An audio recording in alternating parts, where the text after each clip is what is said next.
তোমার সাথে রোজা অবস্থায় কেউ যদি ঝগড়া করে, তোমারে যদি মন্দ কিছু বলে, গালি দেয়, তুমি বলে দিও ভাইয়া আমি রোজাদার। রোজাদার গালি দেয় না,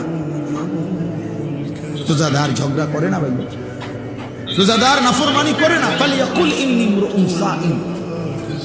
নবীজি বলেন বলে দিও তুমি ভাইয়া আপনি আমার আরো অনেক কিছু বলতে পারেন, আমি রোজাদার, আমি রোজাদার। রোজাদার গালি দেন। রাসূলুল্লাহ সাল্লাল্লাহু আলাইহি ওয়াসাল্লাম বলেন লাইসাল মুমিনু বিত্তাআন ওয়ালাল লাআন ওয়ালাল ফাহিশ ওয়ালাল বাদি। এটা হাদিস। নবীজি বলেন মুমিন খোঁটা দানকারী হয় না। খাবাইয়া 10 টাকা খাবাইয়া আবার এক সপ্তাহ পরে তারা এদিনও তো করে 10 টাকা খাবাই, আমরা এতে না খাওয়ানি ভালো ছিল। তা আল্লাহ নবী সাল্লাল্লাহু আলাইহি ওয়াসাল্লাম বলেন মুমিন খোঁটা দেয় না, অনুগ্রহ করে কি দেয় না, খোঁটা দেয়। ওয়ালাল লাআন, মুমিন কাউকে লানত দেয় না।